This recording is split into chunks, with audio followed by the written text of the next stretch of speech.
A pleasant day to each and everyone. I'm Lizette Lorenzo, your presenter for today. So the topics that I'm going to discuss with you is the different theories of police service, concept of police service, types of control in the police service, and the evolution of policing system. So the first topic is the theories of police service. There are two theories of police service, the continental and the home rule. Continental is the theory of police service, which maintains that police officers are servants of higher authorities. In this continental theory, it states here that the police officers are servants of higher authorities or the royalties, just like, for example, the king or queen. So this theory prevails in the continental countries like France, Italy, and Spain. While the home rule, this is the theory of police service, which states that the police officers are servants of the community or the people. So they serve the people, not just the higher authorities. Unlike in continental theory that officers are the servants of the royalties. Here in the home rule, they served the country or the community. So this theory prevails in England and United States. It is also prevails in country with a centralized form of government. It is also the police service theory that should prevail in the Philippines, basing on the existing laws, concepts, and principles of our country.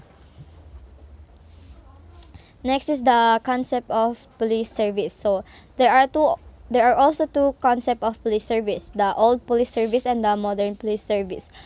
So in the old police service, it states there that the yardstick of police proficiency relies on the number of arrests made, while on the modern police service states that the yardstick of police proficiency relies on the absence of crime. So what do we mean when we say police proficiency? So this is where they test the capacity or the skills of the police officers, if they are effective enough in controlling the crime. So in the old police service, they are testing their police proficiency in terms of the number of the arrests they made. So while in the modern police service, they test their police proficiency in terms of the absence of crime. Types of control in the police service. So the deviance control and civil order control.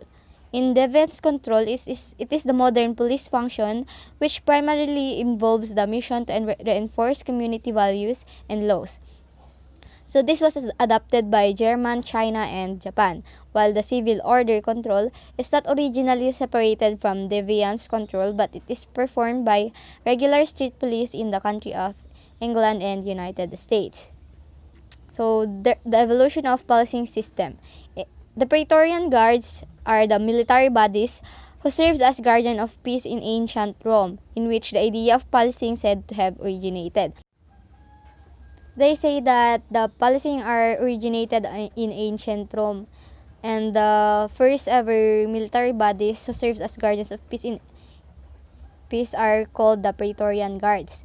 So Officer de la Paix is a French term which claimed to be the origin of the term police officer.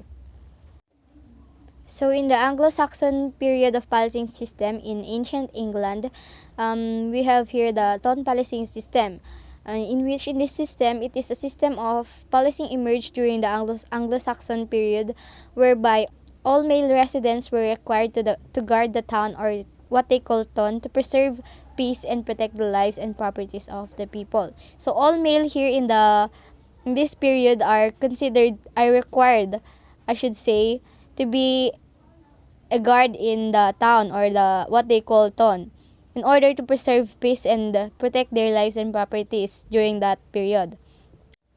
About 700 AD, the people living in England in small rural towns used the Anglo-Saxon system.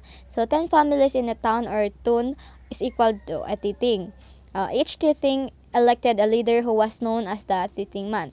So since the 10 tithings are amounted to 100 families, the leader of the 100 families was named Reeve. But the tithing man and Reeve were elected officials, so they possessed judicial power as well as police authority. Under the Anglo-Saxon policing system, we have also the hue and cry.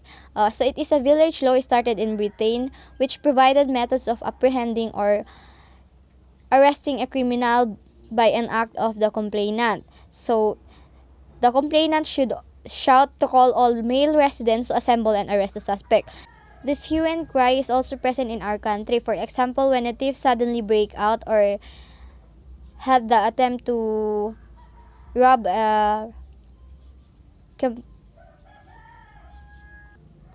rob an individual, so this individual is shouting for help, and the residents or the citizens, concerned citizens, will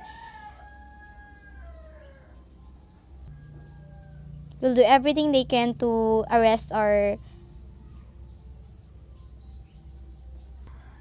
catch the thief and bring it to the police station. So next, so trial by ordeal. So it is a judicial practice wherein the guilt and innocence of the accused is determined by subjecting him to an unpleasant, usually dangerous experience. So in present terminologies, it would mean an employment of a third degree. The word ordeal was derived from the medieval Latin word de indicum, which means a miraculous decision. In this kind of policing system, they determine whether the accused is guilty or innocent by subjecting him to an unpleasant or usual dangerous experience. So they are testing his innocence or guilt in terms of if ever he survived the experience they had given him. Next policing system is the Norman period of policing system. This system of policing existed during the time of the King of France, Norman William the Conqueror. This type of system of the policing is happened when he invaded and conquered England, which a military regime conquers and dictators began and changed the concept of crime being committed against the state. Rebellion during this time is considered as a crime committed against the state. That's all for today. Thank you.